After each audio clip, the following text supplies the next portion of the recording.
I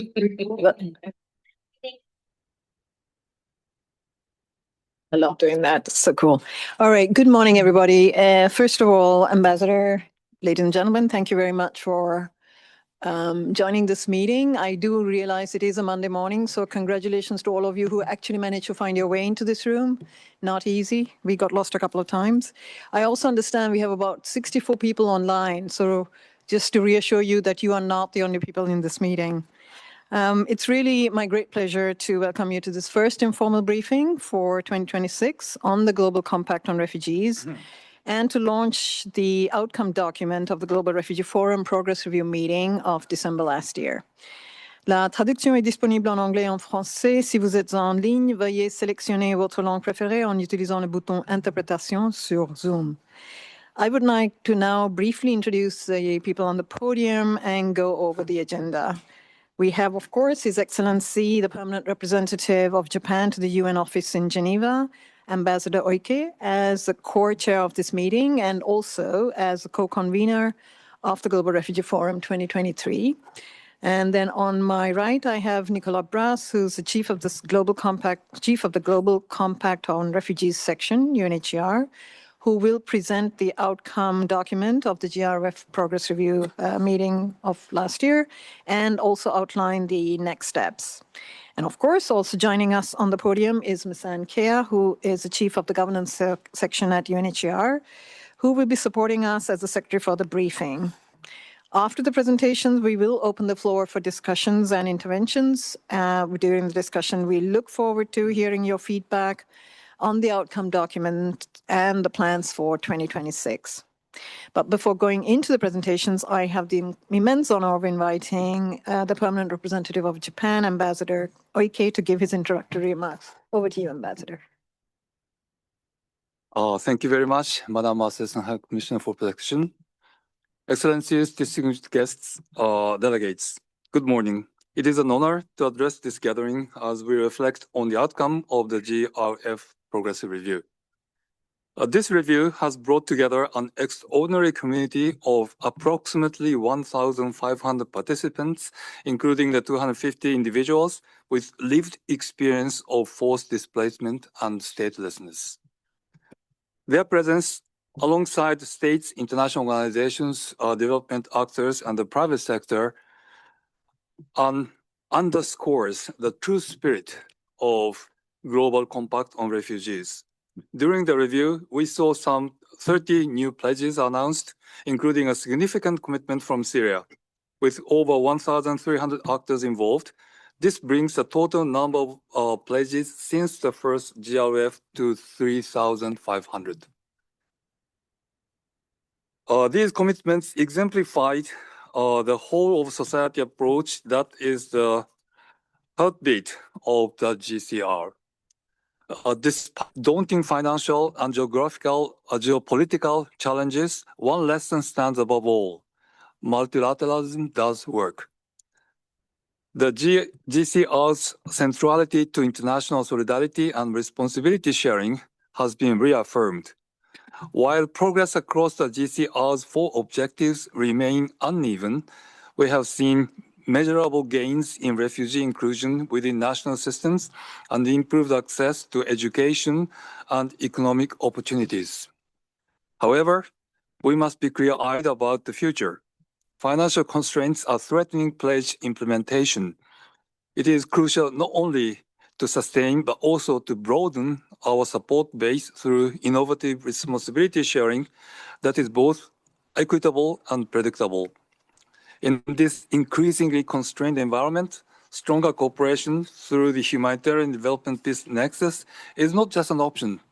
It is an absolute necessity.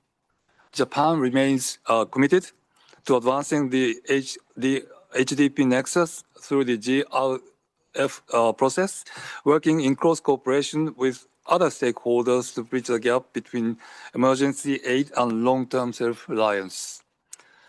As we look forward towards GRF 2027, I encourage all entities to build on this momentum.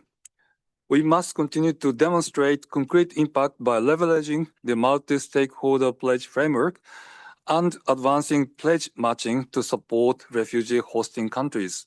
The key recommendations from the outcome document launched today will serve as a roadmap for our collective efforts to translate the GCR into action and produce tangible results. Excellencies, distinguished delegates, we look forward to seeing UNHCR's future initiatives synchronized closely with the GRF process. Recalling the pillars of UNHCR's mandate, protection, life-saving assistance, and durable solutions, we highly welcome the High Commissioner's concrete strategic vision with clear indicators to reduce the number of long-term refugees dependent on humanitarian assistance by 50% within the next 10 years. Lastly, I would like to conclude my remarks in my capacity as the chair of the ExCom Bureau. We highly commend High Commissioner Salih for articulating a clear reform posture alongside these strategic goals. We particularly appreciate his plans for comprehensive management review, including consideration of implications for planning and budgeting. In this regard, we expect UNHCR to ensure that its reforms are more focused and time-bound, and that they inform UNHCR's strategic direction and priorities. Such reforms will be key to strengthening confidence and accountability among member states. Through efforts such as these, we believe the GRF will continue to undergo further quantitative transformation. Thank you very much. Thank you very much, Ambassador, for your very insightful remarks, not only as a GRF co-convener, but of course also as the very distinguished chair of the UNHCR's ExCom Bureau. Your Excellency, ladies and gentlemen, 3 months have already passed since we gathered for the Global Refugee Forum Progress Review. At that significant milestone, we took stock of the progress achieved, acknowledged challenges that remain, and exchanged lessons learned. We explored ways to accelerate pledge implementation, make the necessary course corrections, and that the commitments made are translated into concrete and meaningful progress towards our shared objectives under the GCR. Your active engagement and substantive contributions reaffirmed, once again, that the Compact remains the cornerstone of international solidarity and responsibility sharing, and that it continues to be collectively owned and advanced by the international community through the GRF process. Indeed, the strength of this process lies precisely in the fact that it is co-created, co-owned, and co-driven by states and at least 15 stakeholder groups, including, most importantly, as the chair pointed out, the refugees themselves, with UNHCR serving as a facilitator of this collective endeavor.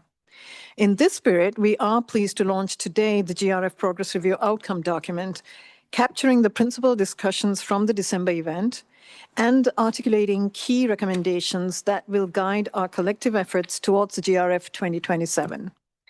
In parallel, we are launching a dedicated report on meaningful refugee participation at the Progress Review that showcased how forcibly displaced and stateless people not only contributed to the event itself, but also to shaping the way ahead.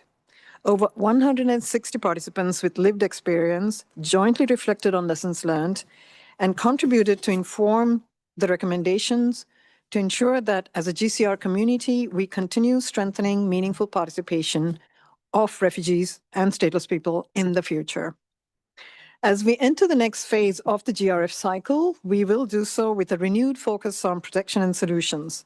We will capitalize on the pledge framework and multi-stakeholder pledge process, which have proven to be powerful tools for mobilizing political will, partnerships, and resources.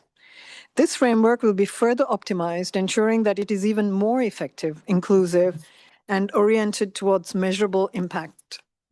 As always, its success will depend on the continued leadership, engagement, and support of the wide community of actors who have helped shape and sustain it in the past. Towards this end, we will also be issuing an updated pledging guidance in the coming months.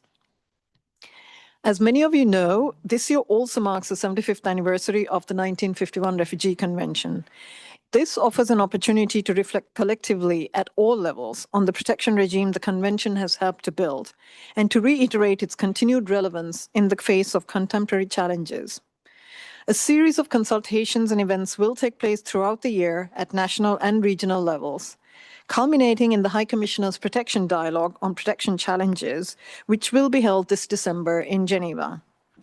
Our ambition is to shape a new agenda for protection and solutions, ensuring that our collective work ahead of the Global Refugee Forum 2027 remains responsive to the evolving humanitarian landscape and aligned with the principles and commitments that have guided refugee protection for generations.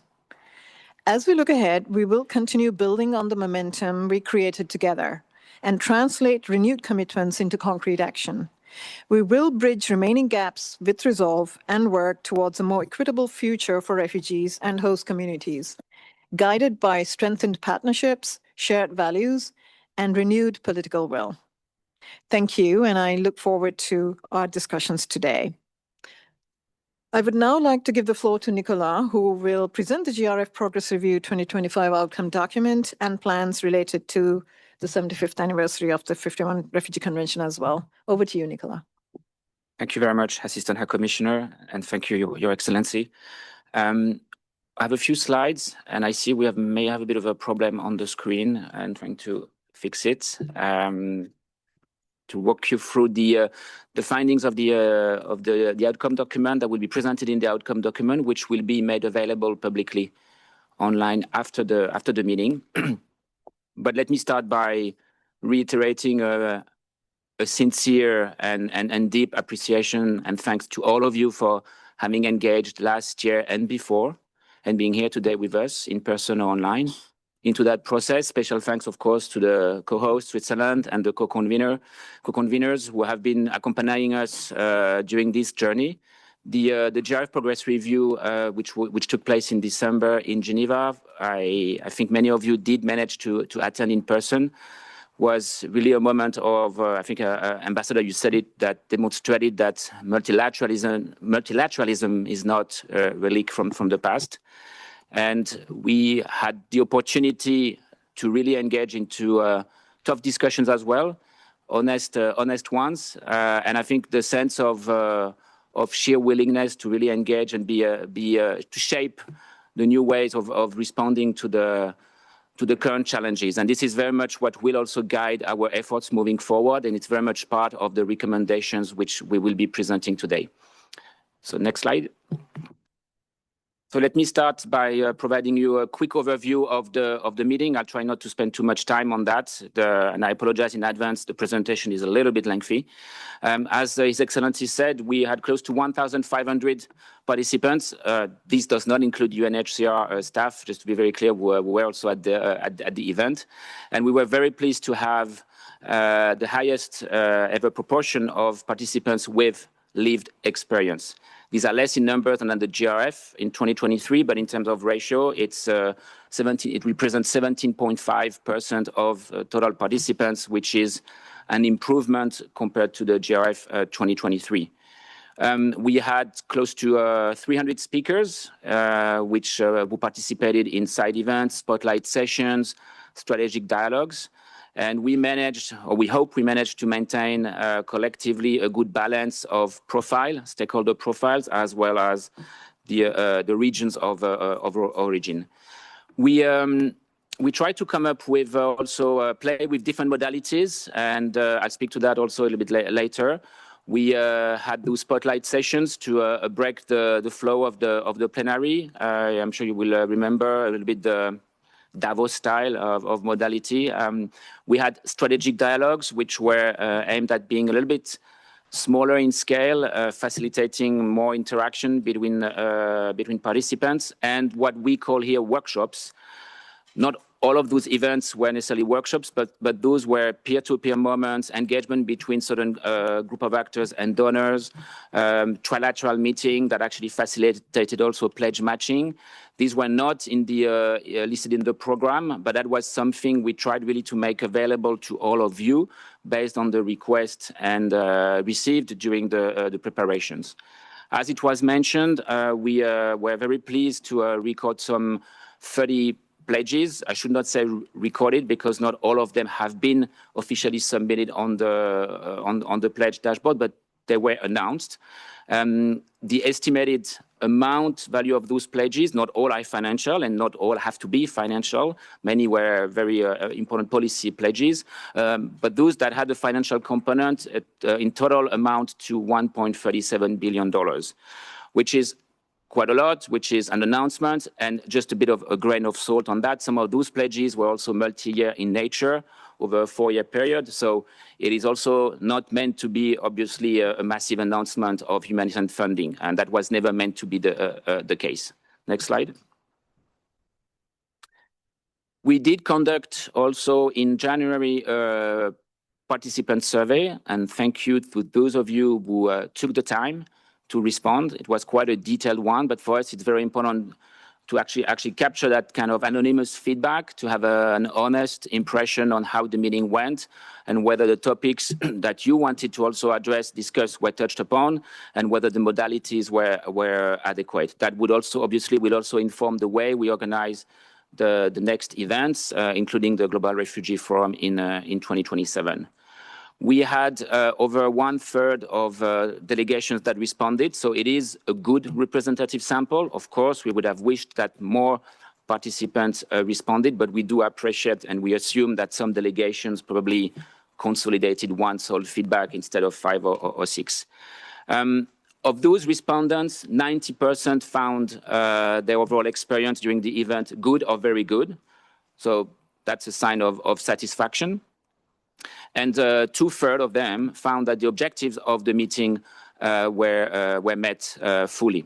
So, of course, that's perhaps an area there where we will reflect further as to how we can increase that percentage moving forward.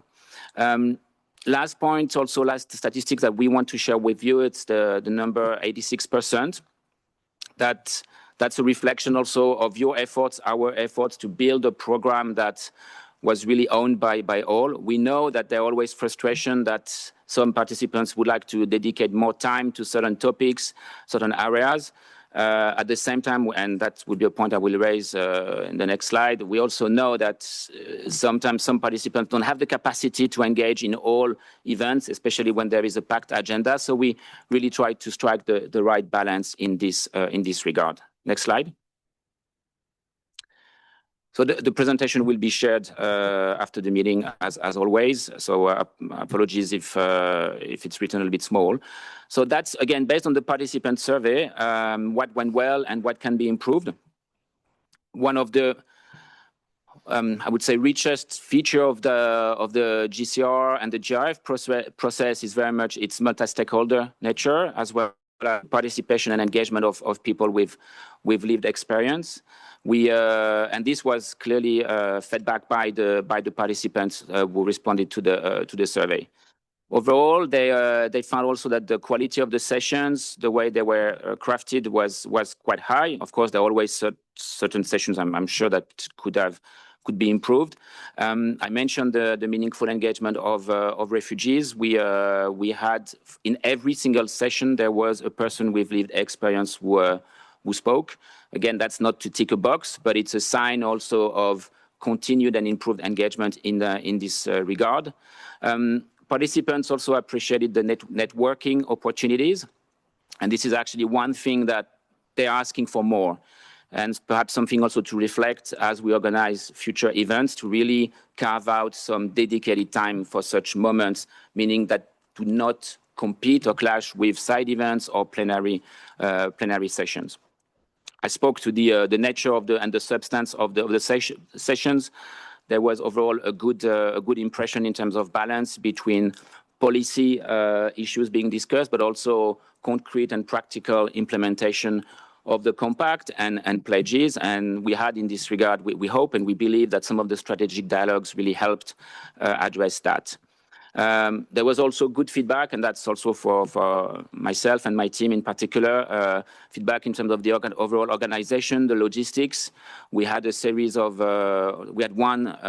training and dedicated preparatory meetings, in particular with refugees beforehand. So we will continue investing and ensuring that we maintain that level of standard, mindful, of course, of limited resources. What can be improved? And this is a very transparent feedback, so we try really to be as honest as one can be.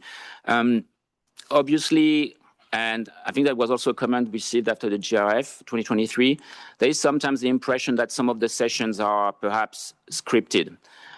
They were not, but there was so much appetite and willingness to engage and request also to speak and contribute to some of the side events, spotlight sessions, that we, in some instances, we had also to prepare a lineup for interventions from the floor. So that, of course, gives a bit the impression that things were perhaps too scripted.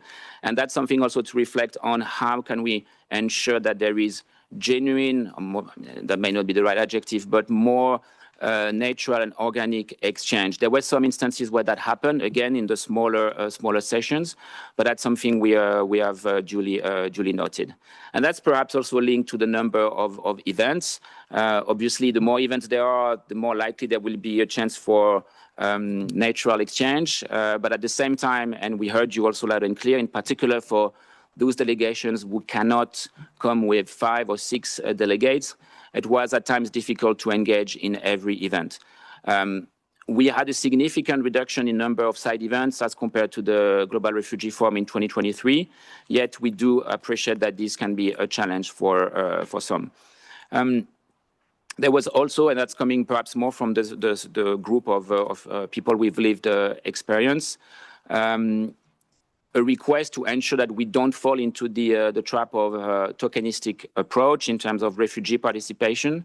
I mentioned that we had refugee speakers or people with lived experience in every single event, but there was also a call for ensuring in the future that this group is consistently engaged in the preparations, in the agenda setting, and so on. This is very much the ambition that we've had, and as UNHCR, but I think as a collective, and we will continue engaging into this area. On the logistics side, and I think there was some also frustration linked to the absence of formal list of speakers. That's perhaps more in terms of also how this will allow the delegations to manage their agenda. We appreciate that indeed linked to the networking opportunities. Very often the head of delegation or the ambassador or the other delegates have bilateral meetings. We had quite a large number of bilateral meetings, so we also appreciate that this is an important feature of such events. So that's something with our colleagues from governance we have been reflecting on and will take into account for the next meeting. And last but not the least, one area where we could improve is the way invitations are communicated. I don't want to say it was opaque, but it's not like we made it public, saying which actors were invited or not. I think that comment really pertains to non-state actors. Obviously, we, as you recall, we had to reduce the number of invitations by 20% compared to the GRF 2023. So these can, of course, sometimes lead to frustration, and it has to be duly and properly communicated. So this is also something we will take into account moving forward. Next slide. As the Assistant High Commissioner for Protection mentioned, we will be issuing a dedicated report on meaningful refugee participation at the event. And I want to really thank all colleagues, but also many of you who have engaged into that feedback process, of course, starting with refugee-led organizations and other refugee experts.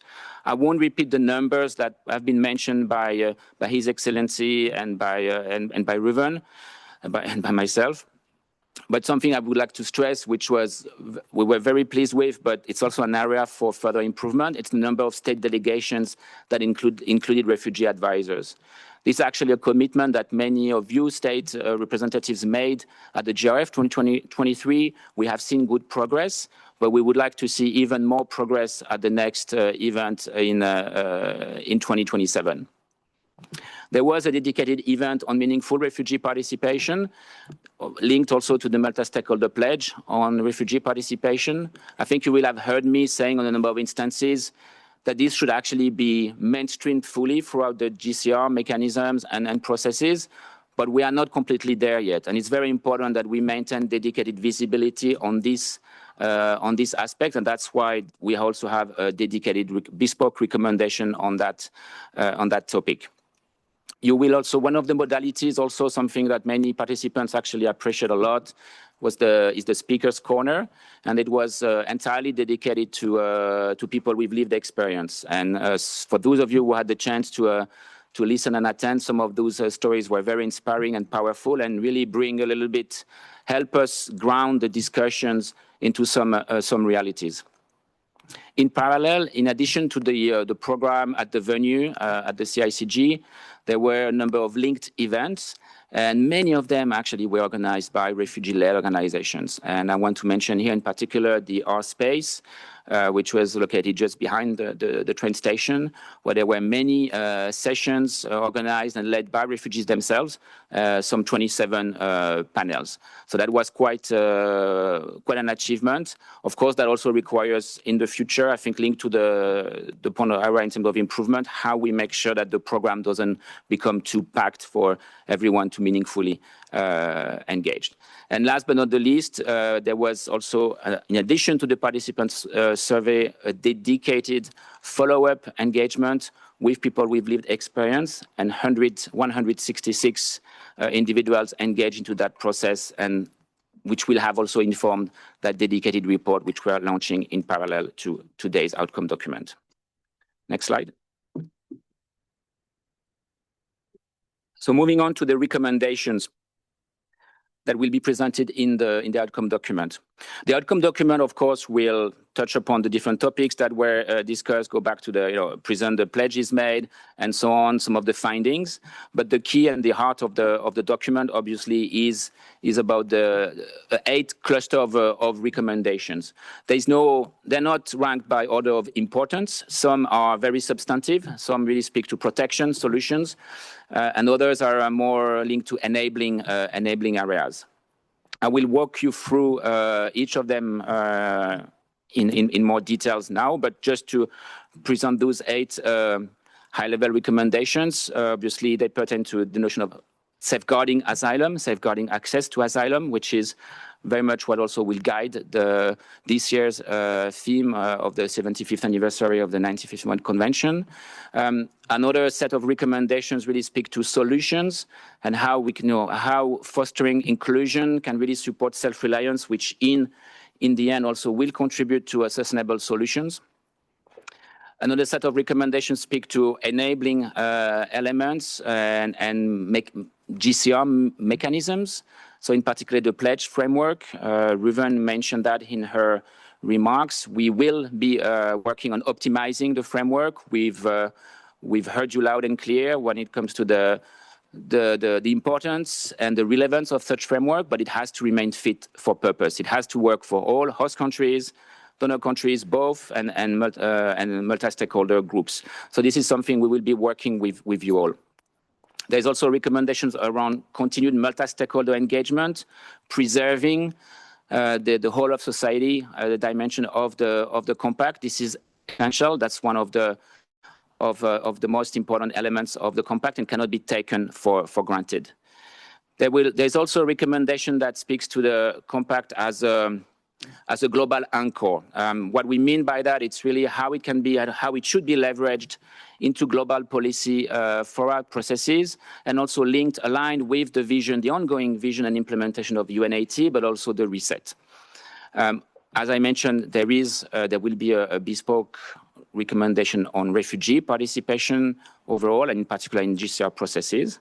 And the last 2 recommendations touch upon data and statistical inclusion, which is obviously an important element, and in particular when it comes to further harmonizing the GCR indicator framework, and last but not the least, on financing.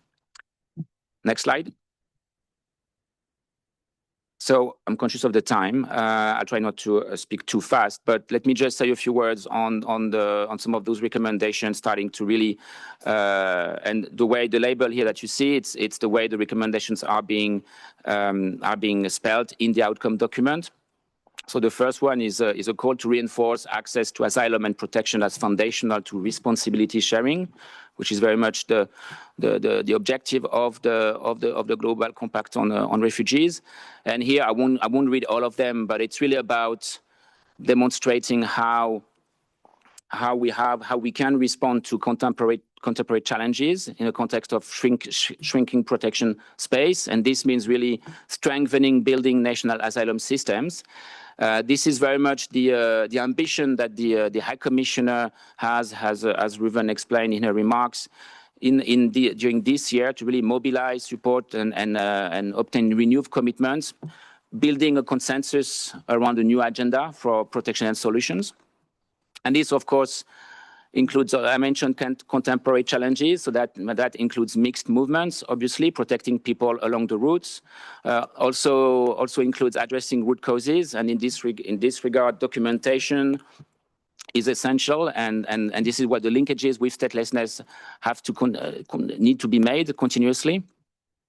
And of course, some elements linked to GBV, gender equality, women being a particular vulnerable groups in forced displacement situations are specifically mentioned here. And of course, one of the sub-recommendations really speak to the need to resource protection. That's a call, of course, for sustained financial support and capacity engagement. Next slide. The second slide speaks to solutions, speaks to the second recommendation, speaks to solutions, self-reliance, very much aligned with the objectives of the Global Compact on refugees. So we are here calling for to bring a renewed focus on inclusions to foster self-reliance and solutions in third countries and countries of origin. This also speaks to what His Excellency said in his opening remarks when referring to High Commissioner Saleh's ambition really to work towards reducing dependence on humanitarian aid. So how do we get there? And a lot of the discussions and findings that came out of the GIF Progress Review really speak to that, this notion of really building access to employment for displaced populations and how those actually benefit also host communities and host countries. And that's also where some of the discussions also spoke about the benefits of including those populations in national systems. And this is very much also the data, the evidence, how we bring evidence to host countries actually that confirm that there is a return on such investment. That also means that we need to maintain a nexus approach. I think the ambassador said it very eloquently, and bringing on board development actors from the onset. There are really good example instances and practices of HDP being implemented with IFIs, multilateral development banks being engaged, and the private sector, but clearly more needs to be done and more can be done in this regard. Next slide. So as mentioned, we will be also, and that's something we'll take action at our level when it comes to working on the GRF and mechanisms, in particular the pledge framework. Ruven explained that in her remarks, so I won't spend too much time on this, but it's really about focusing on quality over quantity. The figure of 3,500 pledges tells a good story, but it's all about impact. It's all about transformation. So we will come up with a pledge framework 2.0, if you will. We'll be working with you all, in particular those of you who are leading also multi-stakeholder pledges. We've also heard a number of comments that perhaps this number of multi-stakeholder pledges aren't they too many? Shouldn't we consolidate, rationalize, ensure that I actually remain aligned with the challenges that we are trying to address? That's something we will be discussing with you all. It's not something we will impose, of course not, but we have also to make sure that the overall framework remains fit for purpose. And that also includes making sure that it's simple enough for actors to continue engaging. So we will slow down a little bit the reporting requirements. We know it can be heavy at times. We will also be a little bit stricter when it comes to archiving dormant pledges. So what we mean by that is that we are not deleting them. We are just taking them out of the public dashboard. Up to now, we do so for pledges which have not received any updates over a period of 4 years. We will reduce that period to 2 years. Again, this is, of course, that will result in a decreasing number of pledges. We anticipate 800 pledges being taken down of the public dashboard. But the objective here is really not about numbers. It's about credibility and accountability and making sure that actually the system really remains palatable to all. And last point on this recommendation pertains to matching, pledge matching, which was raised on a number of instances at the GRF progress review and before. There's a lot of myths perhaps to be debunked in this regard, and actually there are a lot of instances where matching has happened, and it did happen during the GRF progress review. I won't mention which countries are concerned, but it was actually fascinating to observe. And for this, it really goes down to the ownership. And pledges will be matched when they are nationally owned, when they are aligned with national priorities, when they're also costed. So this is where UNHCR, as a catalyst, as a matcher, so to speak, will have to play a role, but not just at the global level, because that takes us not far enough. It has to be engaged. These conversations will have to be anchored at the local level, at country level. Next slide. Very quickly, we have a recommendation on continuing investing in multi-stakeholder engagement, local leadership, and partnership brokerage. Here, really, it's about local NGOs, but also local authorities, such as cities. I'm sure you will remember, for those of you who attended the December meeting, a number of very powerful and compelling interventions from those actors. But it also concerns other type of actors beyond local ones, starting also with faith leaders and the private sector, of course. So this is where also it's very important to maintain an HDP Nexus approach to this engagement. Next slide. There is a recommendation on calling for how to use the GCR as a practical anchor for coherent global, regional, and national action, aligned with the UN80 and the reset. So this is very much, it echoes what I said just before in terms of regrounding the global compact at country level. There are really good instances, good practices there. It should not be top down, but it has to be bottom up.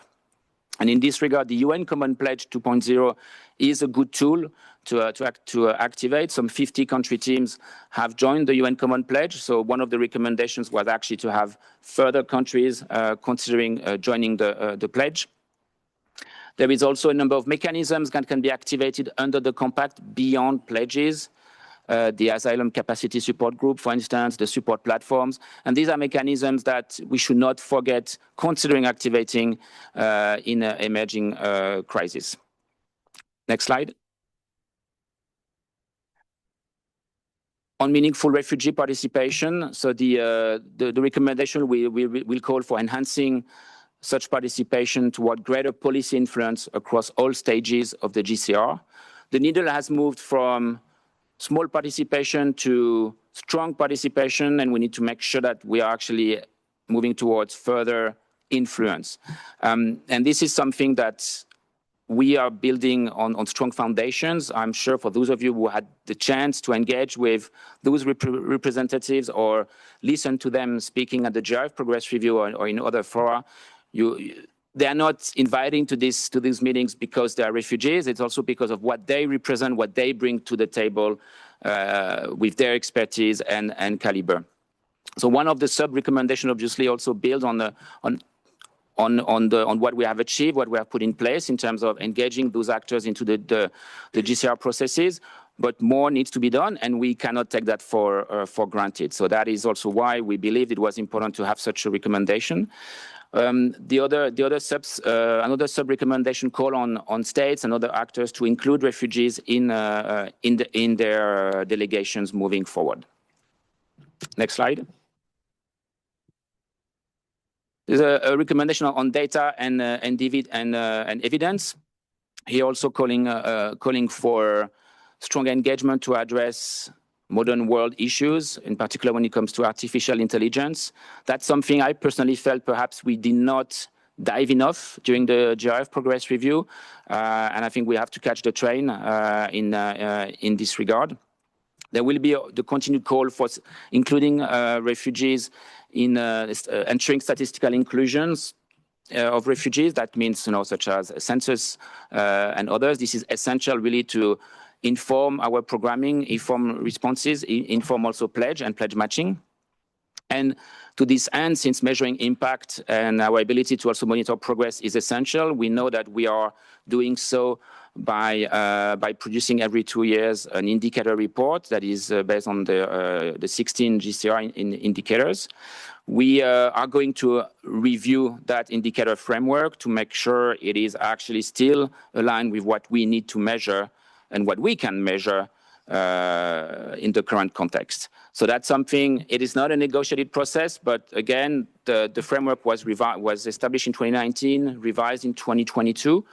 So we will be working also with many of you in this endeavor to ensure that that framework also serves monitoring our support towards protection and solutions overall. Next slide. And that is the last one, last recommendation. That doesn't come as a surprise. It calls, of course, for sustained financing, but really called for securing predictable multi-year financing. And of course, the funding situation that many operators, many NGOs, many of us in the room still face is very much a concern, but there is also a realization that we're not going to go back to the environment and the tools that we used to have in the past. So it's about being innovative. It's about tapping into innovative financing instruments. It's also, and that's a call also for donors and development actors in particular, to think what could be the trade-off, how could their instruments be adjusted, harmonized in a way that actually they also they generate incentives for host countries. And that eventually will also help improving aid effectiveness and coherence. Thank you. Next slide. So next steps, we have a few, I already touched upon some of those. So all these recommendations are, first of all, they're not instructions. Then they're not binding, although we wish that they were, and they're not the result of, they're the result of discussions, but it's not a negotiated document. So they will only work whether they are owned by the entire GCR community. We will engage, as far as UNHCR is concerned, in a number of follow-up meetings to really advance the development of the pledging guidance of this Pledge Framework 2.0. We will also leverage this year the events linked to the 75th anniversary of the 51 Convention to advance and act on those recommendations. And that will obviously eventually also inform the development of the pledge guidance for the GRF 2027. This year we will not be able to organize 4 informal briefings, so we will only have 2 due to limited resources. But by the next one, probably during Q3, we will be presenting a roadmap to the GRF 2027, which will also touch upon the actions taken in linked to those recommendations. But these recommendations again will be carried forward at the level of the multi-stakeholder pledges at the country level, and it does, you don't have to be a pledging entity to engage and also feedback into the implementation of those recommendations. Thank you. Next slide. So before I continue, maybe I would like to invite Ruven to say a few words on that topic. Thank you, Nicolas. As I mentioned in my opening remarks, this year we are marking the 75th anniversary of the 1951 Refugee Convention. And the last time we actually marked this milestone was 25 years ago when we were commemorating the 50th anniversary.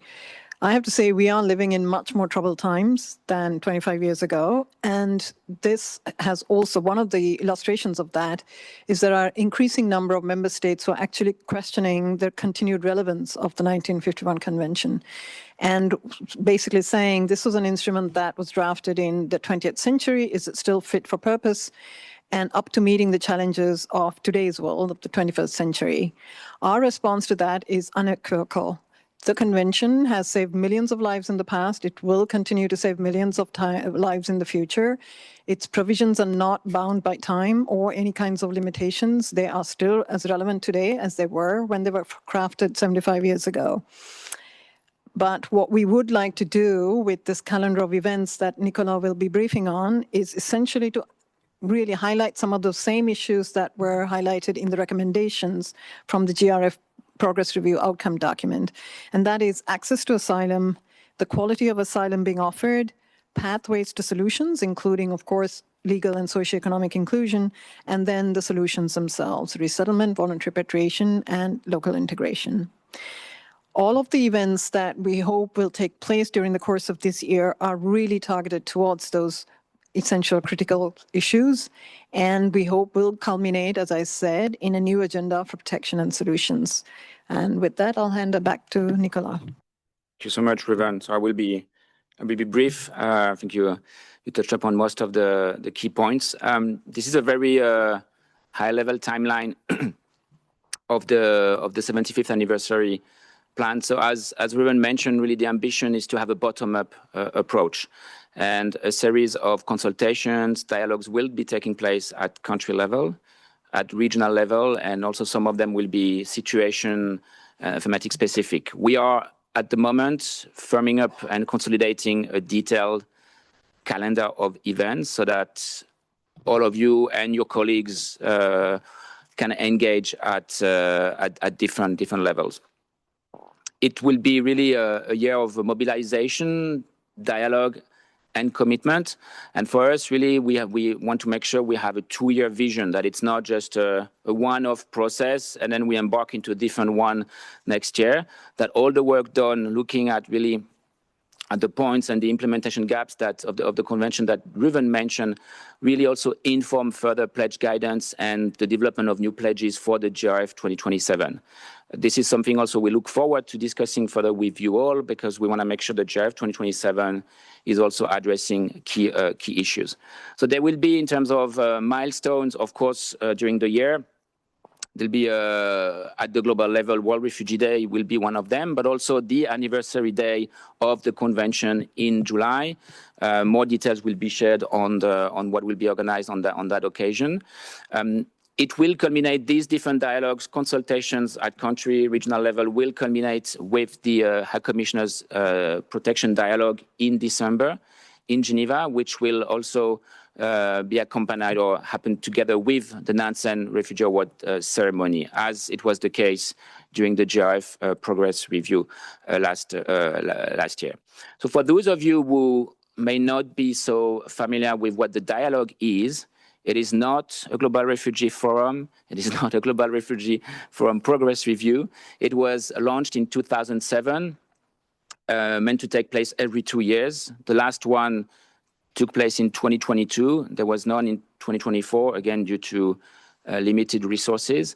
And it's very much about providing all stakeholders, upon the invitation of the High Commissioner, a free space for engaging in constructive dialogue on a key protection topic and issues. So this year, obviously, next slide, please. This year will be building on and leveraging the commemoration of the 1951 convention. The areas of focus that will be really guiding the discussions at all levels will be very much on how can we work towards safeguarding and strengthening asylum systems, upholding refugee rights and enabling self-reliance, also working and advancing solutions. That's also one of the key points. And those also speak to the recommendations in the GRF Progress Review Outcome document, but also being not living in the past, really looking forward, looking at how we can address contemporary challenges. And those challenges have been raised and mentioned, I think, on a number of instances by many actors, and that is really something that this process will look into. And last but not the least, this is also a unique opportunity to inform pledge development. That's also a feedback we took over the past years, that sometimes the GRF pledge cycle was not always aligned with a state-led cycle. So the earlier we start, the more efficient and effective it will be when it comes to having actually informed pledges that really speak to impactful changes. Thank you very much. Back to you, Ruben. Thank you. Thank you very much, my colleagues, for your presentations. Now, this is time for interventions. We have about an hour. So I'm going to open the floor to you. And then if you would like to speak, please raise your name tag. For online participants, please indicate your name and affiliation in the chat and raise your hand so that we can give you the floor when the time comes. When it is your turn to speak, please state your name and affiliation. Please limit your statements into 3 minutes. I don't want to do this, but I may have to cut your interventions if your intervention goes beyond the fixed time. We want to have as many people as possible to speak. So for that reason, please bear with me on that. Now, I would like to give the floor to Switzerland. Merci, Monsieur le Président. Madame la haute commissaire assistante pour la protection, Excellences, Mesdames et Messieurs, la Suisse remercie le HCR et l'ensemble des partenaires pour leurs engagements continus dans la mise en œuvre du Pacte mondial sur les réfugiés. Cette discussion intervient dans un contexte particulièrement préoccupant. En l'espace d'une décennie, le nombre de conflits dans le monde a doublé et avec lui celui des personnes contraintes de fuir leur foyer. Cela souligne la nécessité de renforcer la prévention des conflits et de s'attaquer de manière durable aux causes profondes du déplacement forcé. Alors que nous célébrons cette année le 75e anniversaire de la Convention de Genève relative au statut des réfugiés, il est plus important que jamais de nous rassembler pour défendre les principes qui en constituent le socle: la protection internationale, l'accès à l'asile et le principe de non-refoulement. La Suisse se félicite de la publication du document sur les résultats de la réunion GRF de décembre et soutient en particulier les recommandations visant à renforcer la protection et l'accès à l'asile, à améliorer l'efficacité du cadre des engagements du GRF, à renforcer les partenariats avec les acteurs locaux, à promouvoir la participation significative des personnes déplacées, ainsi qu'à améliorer les données et l'analyse pour orienter l'action collective. Pour la Suisse, la mise en œuvre du pacte doit continuer de placer la protection des personnes déplacées au cœur de nos efforts, en particulier celle des femmes et des enfants. Cette protection est aujourd'hui mise à l'épreuve tant le long des routes migratoires où les personnes déplacées sont exposées à la traite des êtres humains et aux réseaux criminels, que dans la sphère numérique où l'usage croissant des technologies crée de nouveaux risques. Nous devons également renforcer les systèmes nationaux et les acteurs locaux dans une approche subsidiaire, tout en garantissant la participation active des personnes ayant une expérience vécue du déplacement à l'ensemble du processus. Enfin, la Suisse souligne l'importance d'intégrer davantage les dimensions environnementales et climatiques, de promouvoir l'inclusion socio-économique et l'autonomisation et de soutenir des engagements financiers mesurables et de qualité afin d'appuyer la mise en œuvre du pacte dans les pays concernés. La Suisse se réjouit également d'accueillir à Genève en décembre prochain un événement de haut niveau marquant le 75e anniversaire de la Convention de 1951 qui constituera une occasion importante de réaffirmer notre engagement collectif en faveur de la protection des réfugiés. Je vous remercie. Thank you very much. Now I give the floor to Japan to be followed by Mrs. Basma Alawi, and then Colombia and ITU, UNICEF in that order. Japan, please. Thank you. Chairperson, Excellencies, distinguished delegates, Japan warmly welcomes the progress made since the second Global Refugee Forum and express its full support for the recommendation presented. Japan remains steadfast in its commitment to the 9 pledges announced at the second GRF. In particular, we have taken a leading role in advancing the multi-stakeholder pledge on the humanitarian development peace nexus. In collaboration with UNDP, Japan successfully organized a high-level event during the TICAD 9 in August last year in Japan and has hosted 6th HDP Nexus Roundtable at the global level, fostering deeper international cooperation. To further demonstrate our commitment to the Nexus, Government of Japan, in partnership with the Green Climate Fund, has launched a new initiative in South Sudan that address compounding displacement and climate challenges. Similar strategic projects are now also underway in Ethiopia and Syria. Working closely with partners such as UNHCR and UNDP, these initiatives serve as matching support and pledges to recognize and bolster the generous refugee policies of host countries. Finally, as a testament to our unwavering support for UNHCR's vital mission, I'm pleased to report that $77 million pledged by Japan last December will be fully dispersed by March 23 in a week. We sincerely hope that this contribution will help alleviate, even if only in part, the significant burden borne by host countries. Japan remains dedicated to working alongside the international community to turn our collective pledges into lasting impact. I thank you. Thank you very much. Now, I'll give the floor to Mrs. Basma Alawi, to be followed by Colombia. Madam, please, online. Thank you. Dear co-chairs, excellencies, colleagues, thank you for convening this informal briefing and for outlining plans to mark the 75th anniversary of the Refugee Convention. We welcome this opportunity to contribute. We speak today on behalf of the Civil Society Coalition of local, national, and international NGOs, including refugee-led organization, faith-based organization, and academia. We convened in 2025 to collectively mobilize in support of the International Refugee Protection Regime and to mark the 75th anniversary. This is a milestone year, yet in the background are the devastating consequences of funding cuts, growing restrictions on asylum, rising populism, and threats to multilateralism. In this difficult context, we must re-emphasize the continued relevance of the Refugee Convention.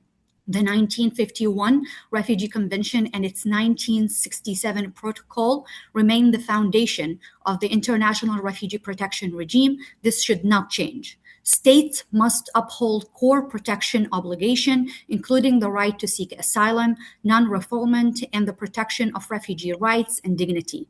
We argue member states to use the anniversary as a moment to reaffirm their commitment to refugee protection principles and strengthen support for international refugee protection.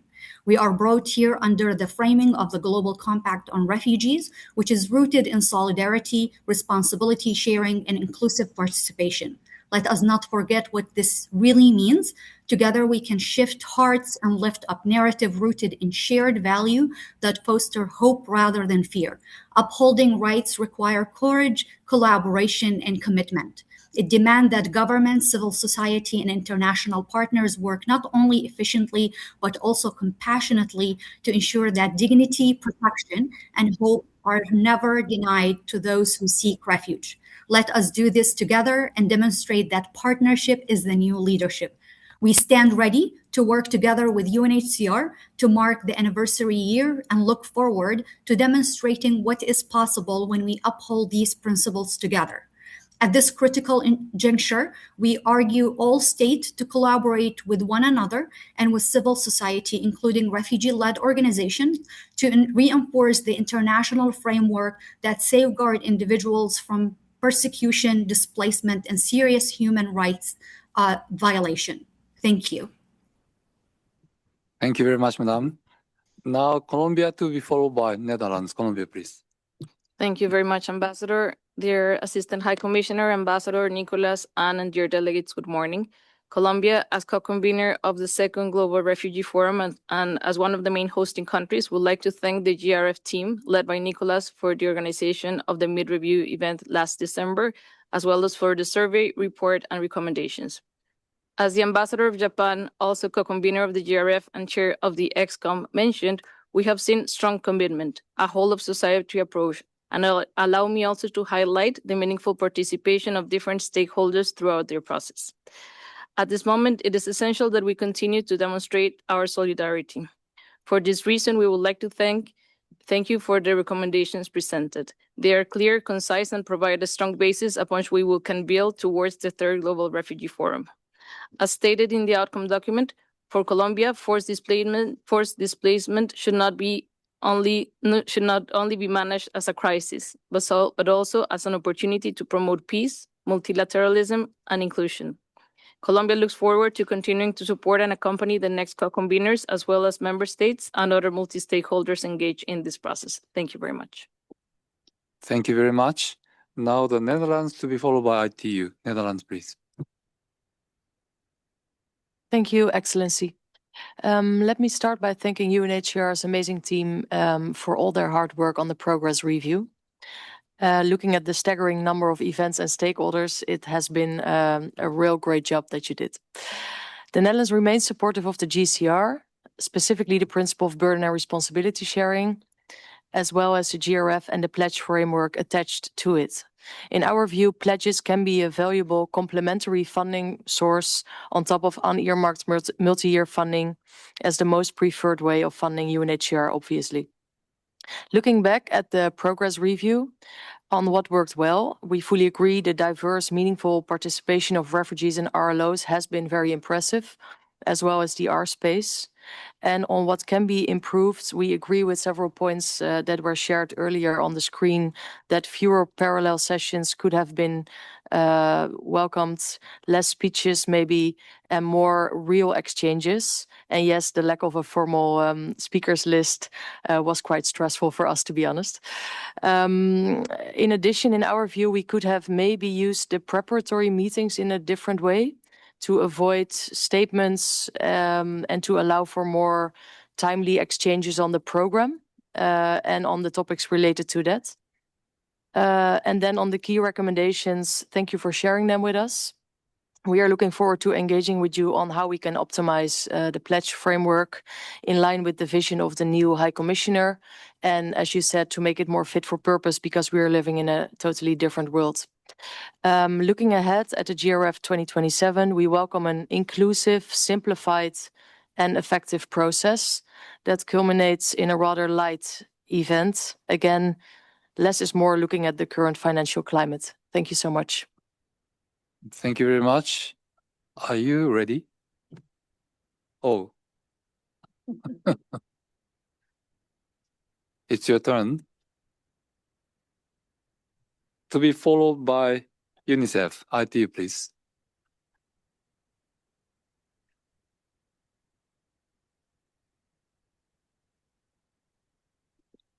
Thank you, Chair. Excellencies, distinguished guests, partners, colleagues, friends, good morning. My name is Alex Wong, Senior Advisor in the Office of the Secretary General. Greetings on behalf of our Secretary General, Doreen Bogdan-Martin, where we're very pleased to be a partner of the Global Refugee Forum. During the 2023 Global Refugee Forum, and inspired by this platform, ITU, together with UNHCR, GSMA, and the Government of Luxembourg, launched the Connectivity for Refugees initiative, with the main goal to advance connectivity and address the digital infrastructure gaps for 20 million forcibly displaced people and their host communities by 2030. For refugees and communities that host them, connectivity is not a luxury, it's a lifeline. It transforms lives by connecting people to education, healthcare, livelihoods, and protection. Meaningful connectivity opens doors to safety, opportunity, and inclusion. Yet many forcibly displaced people still face significant barriers. Most refugees live in least developed countries where digital infrastructure is limited, restricting access to essential services and opportunities. And this is where our initiative makes a difference. Through a comprehensive approach, we identify local challenges and barriers to connectivity. We align governments, private sector, and humanitarian actors. We deploy innovative, context-specific solutions. We scale what works and share lessons learned, and we advocate for long-term inclusive digital policies. With a focus on three key areas: inclusion, access, and uptake, ensuring refugees have the right to connect, the networks and the infrastructure to do so, and the tools, skills, and affordability to use connectivity meaningfully. Since December, we've crossed an important milestone. More than 1 million people are now benefiting from enhanced connectivity, and our Partner to Connect pledging platform that is inspired by the Global Refugee Platform, in fact, in 2019. So Nicholas, I think we need to trade a lot of lessons learned. I'm overseeing the Partner to Connect platform. We're pleased that we've also, through the Partner to Connect platform, have mobilized pledges valued at over $10 billion to help create partnerships and collaboration, with engagement advancing across 35 priority countries and implementation underway in 15. I'd like to take this opportunity to also here invite partners to collaborate, bring expertise, invest, and innovate with us. Together, we can ensure millions of displaced people and their host communities are not left behind, unlocking education, livelihoods, and life-saving opportunities through the power of digital connectivity. Thank you. Thank you very much. Now, UNICEF to be followed by Morocco. UNICEF, please. Thank you, Ambassador. Excellencies, Assistant High Commissioner, distinguished delegates, partners, thank you for this opportunity to reflect together on the GRF progress review and the road ahead of us. The progress review sent an important signal in our view. The policy consensus around refugee inclusion and self-reliance is stronger than ever. Nationally led frameworks in countries such as Kenya, Ethiopia, Uganda, and Mauritania demonstrate how governments are embedding and including refugees into education, child protection, social protection, and health systems, fitting both refugees and host communities. At the same time, the progress review also highlighted a critical challenge. The shift toward inclusion is advancing faster at the policy level than in financing and implementation models. Many host countries are undertaking ambitious reforms under significant pressure, from declining humanitarian budgets, limited resettlement pathways, to stretched national systems. Moreover, new displacement risks are further testing the GCR. The escalation of armed conflict in the Middle East and beyond has displaced millions. There are hundreds of thousands of refugees and the communities hosting them who are affected by violence and who risk losing access to essential services and livelihoods as they scramble to seek safety. This is why sustainable response programming is so important.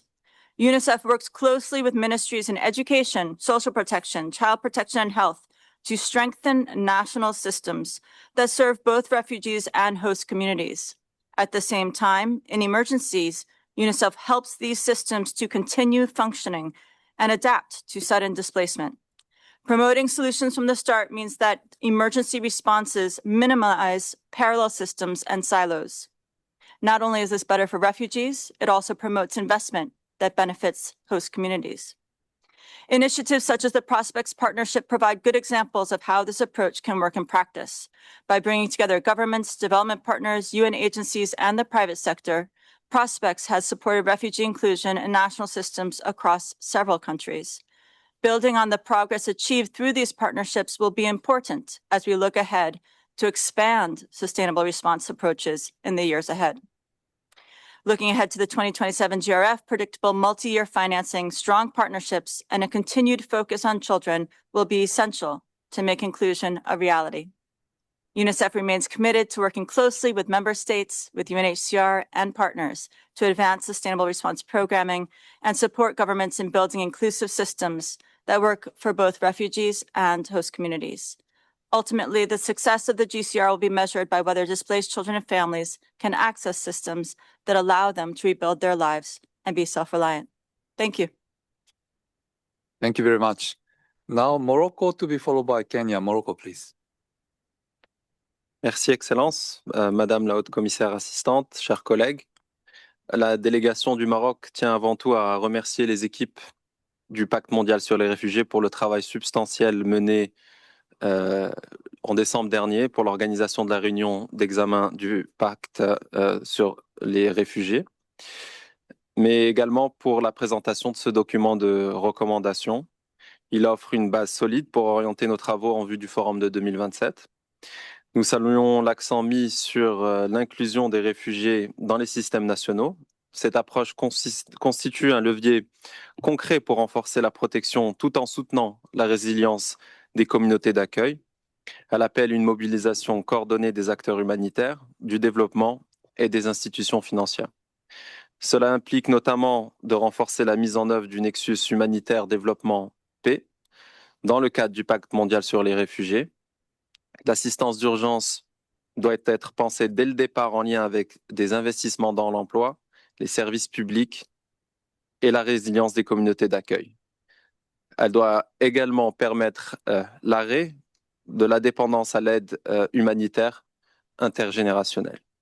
Dans le même esprit, le renforcement de la protection doit rester au cœur de nos efforts. Cela passe par l'appui aux systèmes nationaux d'asile, l'enregistrement, par une gestion des frontières efficace et respectueuse du droit international et par un renforcement de la protection le long des routes afin de lutter contre les réseaux de trafic, le refoulement et l'externalisation, tout en garantissant l'accès à la protection.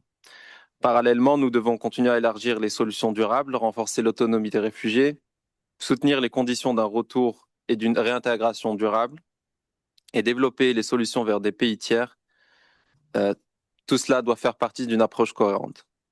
Cela suppose également de renforcer les cadres politiques, juridiques et opérationnels et d'approfondir l'engagement avec les banques multilatérales de développement dont le rôle est essentiel.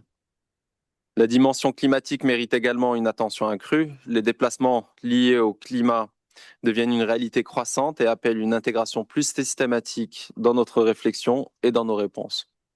Enfin, à l'approche du forum de 2027, il sera important de mettre l'accent sur la qualité des engagements, comme vous l'avez rappelé, des engagements clairs, mesurables et accompagnés de mécanismes solides de suivi et de redevabilité renforceront la crédibilité et l'impact du processus.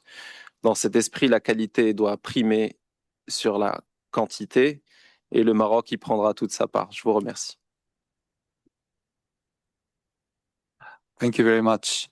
Now we have 6 more speakers, and that means we have time for 3 more speakers in addition to 6. So I would like to encourage you to speak. With that encouragement, Kenya to be followed by UNDP. Kenya, please. Thank you, Chair. Assistant High Commissioner Protection, Excellency Ambassador and Permanent President of Japan, colleagues, good morning. Let me begin by thanking UNHCR for convening this briefing, and we take note of the outcome document on the GRF 2025. The GRF review held in 2025 was an important opportunity to assess the collective progress on the implementation of pledges made at the GRF 2023 and ahead of the GRF 2027. We concur with the review's assessment that progress towards the compact's objective remains uneven and that stronger responsibility sharing is urgently required, especially now amidst budget cuts, rising replacement of persons, and realignment of priorities. At the GRF held in 2023, Kenya strengthened its 2019 GRF pledge and committed to develop and launch the Shirika Plan for refugees and host communities, a commitment we fulfilled by launching the Shirika Plan in March 2025. Alongside this were other pledges, areas on enhanced registration, documentation, access to healthcare and education, social protection, inclusive planning, and eradication of statelessness. Significant progress has been made towards the realization of a number of pledges Kenya made. We firmly believe that even greater impact is possible with sustained and predictable funding to the government. Such support will help eliminate parallel structures, reduce duplication, and ensure more effective use of available resources. Additionally, infrastructure investment in refugee hosting municipalities are critical. It is also crucial to ensure coordinated pledge tracking and matching to enable host countries have a clear picture of support to government priorities. When organizations are financed to implement programs without involvement of government, this results in a lack of alignment of initiatives with priorities of government.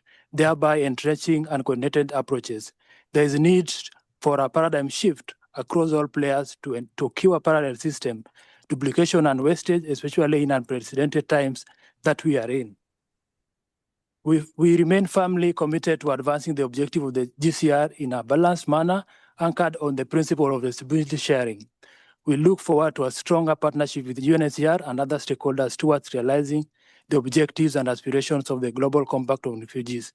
We are convinced that realization of the GCR objectives and development must go hand in hand. However, such transformative endeavors require predictable and sustained international support. As highlighted in the progress review, many host country pledges include those focused on inclusion and self-reliance, require responsibility sharing and development partnerships to achieve their full potential. Looking ahead, Kenya wishes to highlight the following. One, durable solutions remain essential, and particularly the resolution of violent conflict. In that regard, it is essential to amplify the message of sustainable peace and development as foundation for stability, prevention of crisis, and addressing fragility. Alongside this is the importance of mobilization of partnership for investments in countries of origin, particularly infrastructure, which within return areas to ensure dignified conditions for return and reintegration in line with Objective 4 of the GCRA. Two, strengthening responsibility sharing through increased, more predictable financing for host country, which key towards the realization of pledges made in both the first and the second Global Refugee Forums held in 2019 and 2023, respectively. Three, ensuring that multi-stakeholder players support national system. In conclusion, Kenya stands ready to continue working with UNHCR, member states, development actors, and other partners to ensure that the GCR delivers tangible results for refugees and host communities alike. I thank you for attention. Thank you very much. Now, UNDP to be followed by Belize. UNDP. Thank you very much, His Excellency, and also UNHCR colleagues. Let me begin by congratulating UNHCR and the Government of Japan and all the co-conveners for the success and inclusiveness of the Progress Review meeting. The meeting generated real momentum and demonstrated that multilateral cooperation remains vital in addressing forced displacement. Thank you as well for the comprehensive outcome document, and we look forward to engaging in the preparations on the 75th anniversary of the 1951 Convention. UNDP remains fully committed to advancing our pledge to advance the Global Compact on Refugees. Looking ahead, allow me to highlight three priorities that we have for 2026. First, we look forward to continuing our co-convening role with the Government of Japan and other pledging entities to advance the HDP Nexus Pledge in forced displacement settings. Through continued roundtables and dialogue, we aim to sustain the momentum and also strengthen collaboration between humanitarian, peace, and development actors in finding solutions. Second, UNDP is renewing our global partnership agreement with UNHCR for 2026 to 2030. The agreement is currently being finalized, and we expect to sign it in the coming months. Building on more than 6 decades of collaboration across over 30 to 40 countries, we aim to scale up partnerships that has been successful and also to leverage our comparative advantages in support of resilience, recovery, and sustainable solutions. Third, together with the Government of Japan, Ethiopia, and also UNHCR, as my colleague has highlighted, we are advancing the Cradle Initiative to unlock climate finance in forced displacement contexts in partnership with the Green Climate Fund. This innovative approach, as led by the Government of Japan, would like to demonstrate how climate action can also reinforce the HDP Nexus solutions in displacement-affected and climate-vulnerable settings. We look forward to continuing this strong partnership with all of you in the years ahead. Thank you. Thank you very much. Now, Belize to be followed by United Kingdom. Belize, please. Good morning, Excellency, distinguished members of the panel and colleagues. I am Harold Young from Belize, the first ambassador to the UN and WTO and all the other organizations in 20 years. So this is my first appearance before this group. Thank you for the report. and we look forward to the 75th anniversary of the convention. Belize has been an integral part of, for many decades, of this conventions. And I'd like to take the opportunity to highlight that our work and the work that you all have been doing and the work that your predecessors have done over the decades really, really means something for real people. And despite the current political crisis, uproar, chaos that we all are very aware of, I hope and Belize pledges to continue to be a part of this working for refugees and for displaced peoples. Belize's history with refugees is long, and I will just highlight two periods.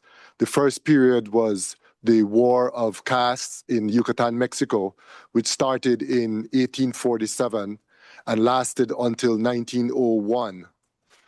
That displacement, or that war, sorry, killed, unalived 300,000 people and displaced many, many people, many of whom moved into Belize to get away from the fighting. And many generations later, I'm honored, and it's my pleasure to say that one of the descendants is now the Prime Minister of Belize, Honorable John Briceño, and I bring greetings from him.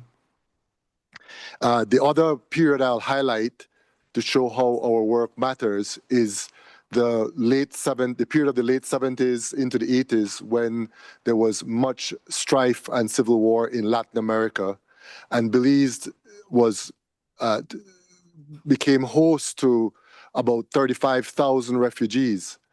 Now, when we think of the numbers worldwide, that may not sound like a lot, but when your population is 175,000 people, 35,000 people coming in is a lot. So I mention this to say that Belize worked very closely with the refugee programs, and I am again honored to pinpoint, while many refugees and their descendants from that period are integral and very important to the society of Belize across the sectors. I will highlight one person to make it so that we get somebody to hold on to, is that the current Minister of National Security is the first generation from that group of people in the 70s and late 80s. So you have tangible evidence that our work matters, and it matters across sectors, and we have really good results in Belize. So I think that is the part I want to talk about mainly, and to appreciate and thank the contributors to these programs. People contribute money and other resources to the programs over the years, and I don't need to emphasize anymore how important that is going forward, considering what's going on in the world today. And Belize looks forward to continued engagement with our regional partners, because we are part of MIRPS, MIRPS, and our international partners as well. Thank you very much. Thank you very much, Ambassador, for your participation in the first place, and secondly, for your very impressive interventions. Thank you very much, and welcome to Geneva. Now, United Kingdom to be followed by Niger. UK, please.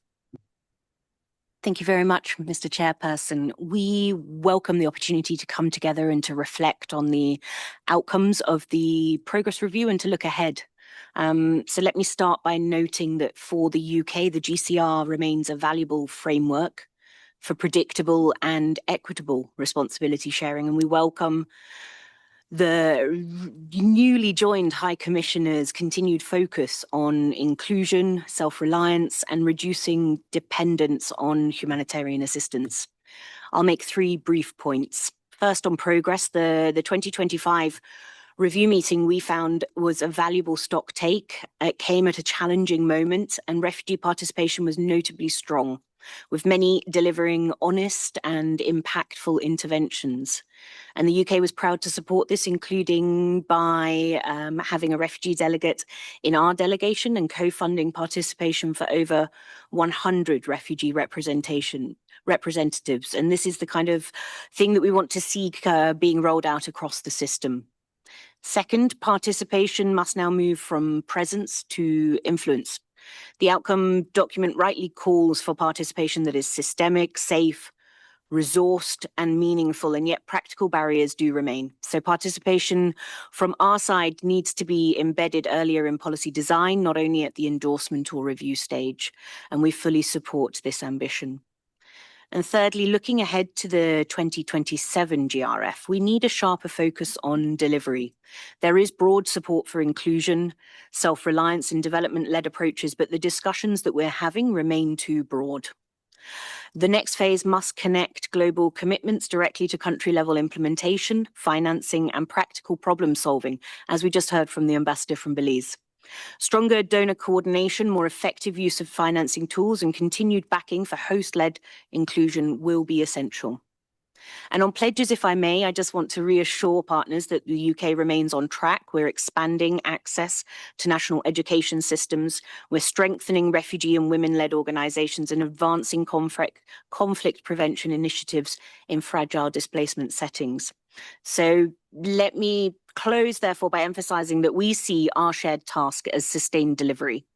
With the High Commissioner's ambition to reduce humanitarian dependency by 50% over the next decade, we would welcome UNHCR's reflections on whether the current GRF and pledge framework is optimised to drive that shift. The UK remains committed to development-led approaches, whilst recognising that stronger accountability, follow-up and country-level impact will be required, and we look forward to continuing this discussion with you. Thank you. Thank you very much. Now Niger to be followed by Chile. Niger, please. Merci, Excellence. Je félicite l'équipe du HCR et les co-organisateurs pour le lancement du document final de l'examen des progrès 2025 sur les réfugiés, ainsi que les pertinentes recommandations qui en découlent. Le Niger demeure profondément attaché aux principes et aux objectifs du Pacte mondial sur les réfugiés qui vise à renforcer la solidarité internationale, le partage équitable des ressources face aux déplacements forcés. En tant que pays situé au cœur du Sahel et confronté à de multiples crises sécuritaires et humanitaires, le Niger continue d'accueillir avec un esprit de solidarité et d'hospitalité un nombre important de réfugiés et de personnes déplacées provenant des pays voisins. Malgré les ressources limitées et des défis considérables liés au développement et à la sécurité, mon pays s'efforce de garantir protection, dignité, accès aux services essentiels pour ces populations. L'expérience du Niger montre que les approches inclusives associant les communautés locales et les réfugiés sont essentielles pour favoriser la résilience et la coexistence pacifique. Toutefois, ces efforts ne peuvent être durables sans un soutien international renforcé. Dans cet esprit, nous souhaitons réaffirmer l'importance d'un appui accru de la communauté internationale, notamment à travers des financements prévisibles, des investissements dans les communautés hôtes, ainsi que des solutions durables pour les réfugiés. Parmi les bonnes pratiques que vous avez énumérées, je salue à ce juste titre les initiatives de la création par le HCR et l'État du Niger des villages d'opportunité au profit des réfugiés et des personnes déplacées, qui méritent d'être vulgarisés et encouragés. Pour finir, le Niger reste pleinement engagé à travailler avec ses partenaires, les agences des Nations Unies et l'ensemble des États membres afin de faire progresser la mise en œuvre du Pacte mondial sur les réfugiés. Je vous remercie. Thank you very much. Now Chile to be followed by Pakistan online. Chile, please.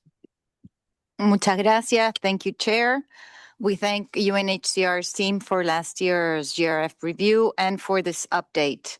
For Chile, the Global Refugee Forum is an important mechanism for mobilizing commitments on refugee protection. It's not merely a pledge exercise, but a framework for measurable, accountable, and cost-effective action in support of the Global Compact on Refugee.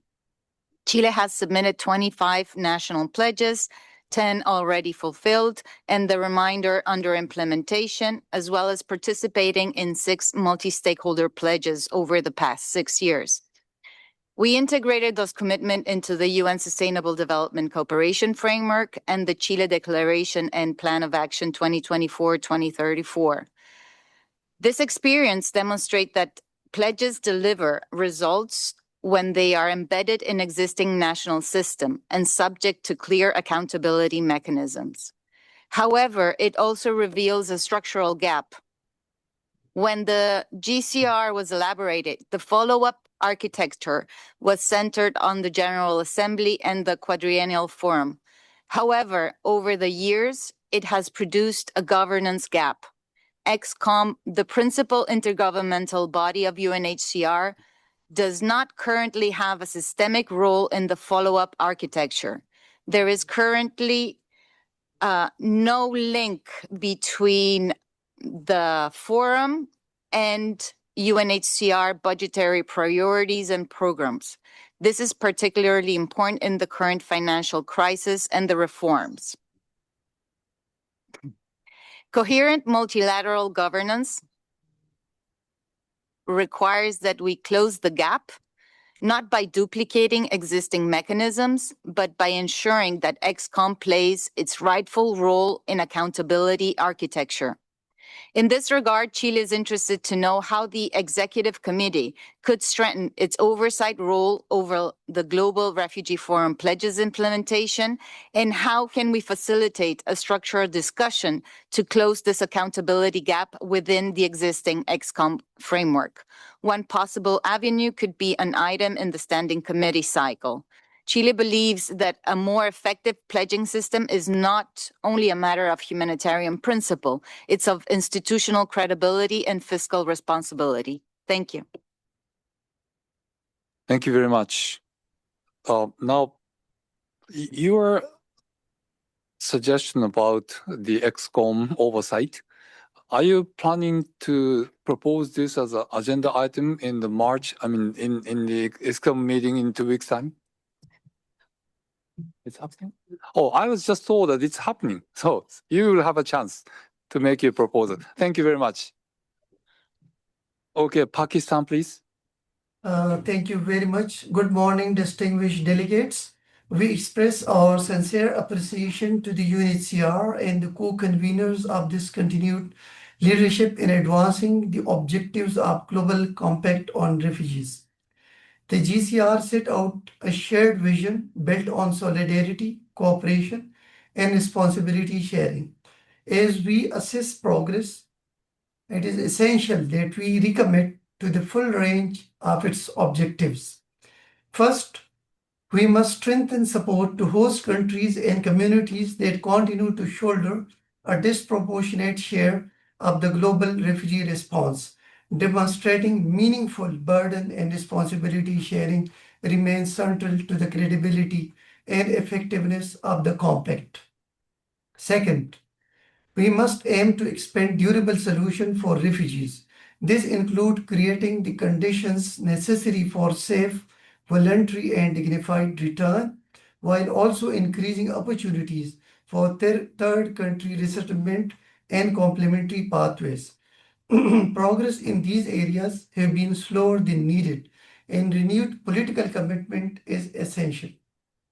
Third, we must acknowledge the widening gap between commitments and available resources.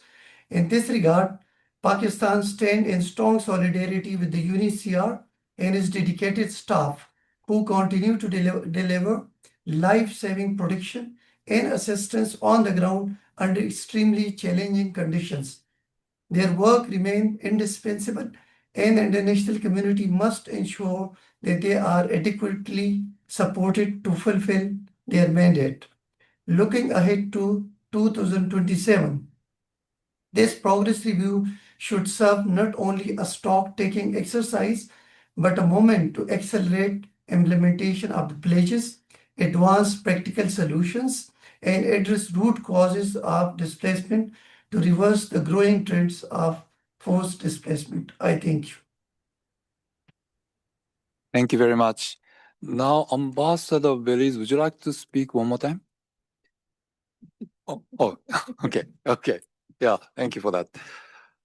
Well, in that case, we have just exhausted the list of speakers, and thank you very much for your cooperation. I think all the speeches were less than 3 minutes. Thank you very much for your cooperation.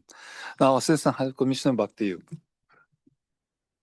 Thank you, Ambassador. And since we do have a little bit of time, I will endeavor to respond to these incredibly rich interventions from the floor. D'abord, pour la délégation suisse, je voudrais vous remercier encore une fois de votre soutien toujours important, notamment aussi sur le plan financier, en ce qui concerne bien sûr la réunion du décembre dernier. Donc, et d'avoir facilité, non pas seulement financé, mais aussi facilité la participation des réfugiés et des apatrides dans les réunions elles-mêmes. Donc, je vous remercie vraiment au nom du HCR. Mais aussi d'avoir souligné l'importance des éléments comme la localisation, notamment, et l'importance des organisations menées ou gérées par des réfugiés eux-mêmes, l'importance des réponses efficaces pour des flux migratoires mixtes et l'importance de l'action en ce qui concerne les problèmes présentés par le climat. Et bien sûr, l'importance de financer de façon adéquate les programmes et les initiatives qui mènent à ces fins. Donc, merci beaucoup pour ça. To the delegation of Japan, thank you very much as always for your support, always reliable, always effective, notably in relation to the pledge, the multi-stakeholder pledge in relation to the HDP nexus, and for your very firm and again, very predictable commitment to funding programs, especially in refugee hosting countries. We are truly grateful in these very financially constrained times. To Ms. Basma Alawi, who represented a coalition of NGOs, again, thank you very much for highlighting the importance of the 1951 Convention and the Global Compact on Refugees, and for emphasizing some of the key elements of that, including solidarity and partnership, including the organizations led by refugees themselves. To Colombia, I would really like to thank you also again as a co-convener, but also this year as a rapporteur to EXCOM. Not always an easy function, as the delegation from the United Kingdom can attest, but certainly something that you are leading with very skillfully and with huge expertise, and we do thank you for that. We also thank you very much for all of the remarkably innovative approaches that Colombia has always adopted in relation to displaced persons on its territory. Again, we really do want to thank you for that. And also for highlighting that humanitarian operations are not just related to responding to crises, but should have longer-term objectives such as, of course, peace and development or inclusion of refugees in national structures. To the Netherlands, thank you again for your support as always to the GCR and your firm commitment to the pledges that you had engaged in. Thank you again for the very, very helpful comments on the GRF Progress Review meeting and notably on the preparations that led up to the meeting. And also for the GRF 2027, we do take note of your comment that less is more, and we are certainly going to be taking that into consideration more by force of circumstance as well, since you have outlined something we are all painfully conscious of, which is the extremely troubling financial constraints that we're currently facing. To the ITU, thank you very much for highlighting the Connectivity for Refugees initiative. I do want to say I actually did have personal experience of this. I was in Burkina Faso just last week, and I visited one of the connectivity centers where the refugee and displaced women were selling their wares, their products, made in those settlements through the internet to countries as far away as Senegal and Yemen. And this was all thanks to connectivity and the access to the internet. So thank you very much for facilitating those processes. And also for the Partners Connect platform, and we echo your call for more stakeholders to join this platform as well. Thank you very much. To UNICEF, thank you for highlighting the situation of child protection, not just for refugee children, but also for the host communities. We don't emphasize that enough.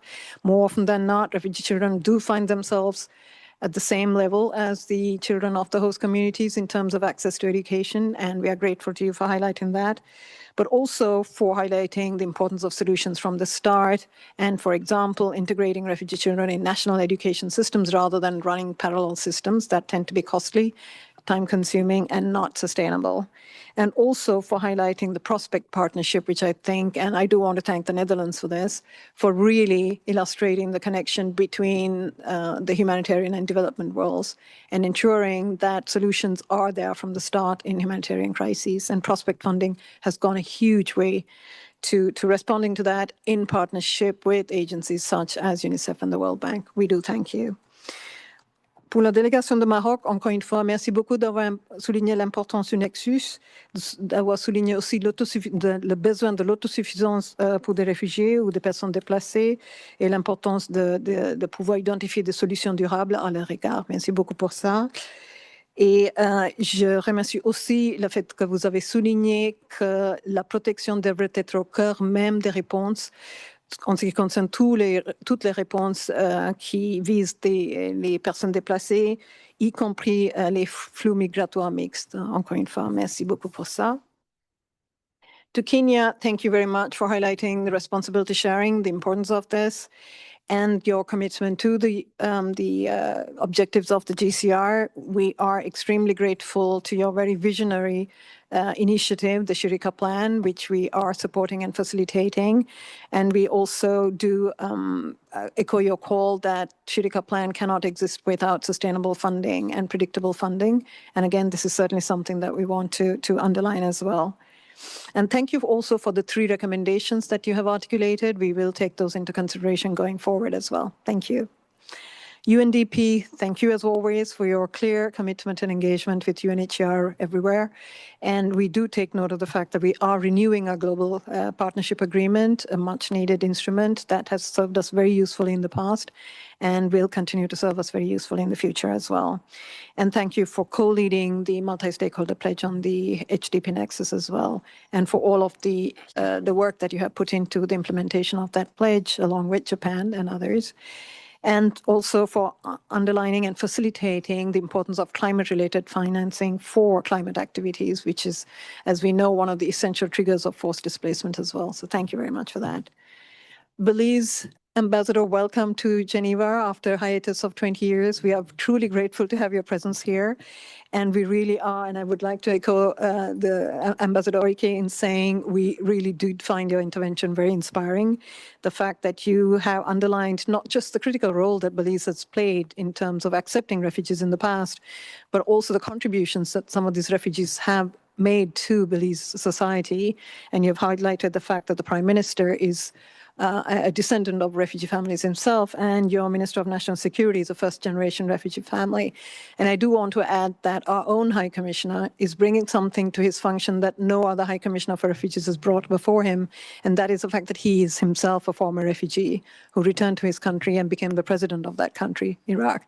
Now, of course, we know that not all 43 million refugees are going to achieve that kind of success, but it is always hugely inspiring to hear these stories. So thank you very much for that. And also for your participation in the MIRPs. As you said, Belize may not have a huge population, but you do play a critical role in regional initiatives, so thank you for that. To the UK, as always, thank you for your unstinting support, certainly to the GCR and the GRF processes. And again, we do want to thank you for the financial contributions that you made as well to facilitate meaningful refugee participation.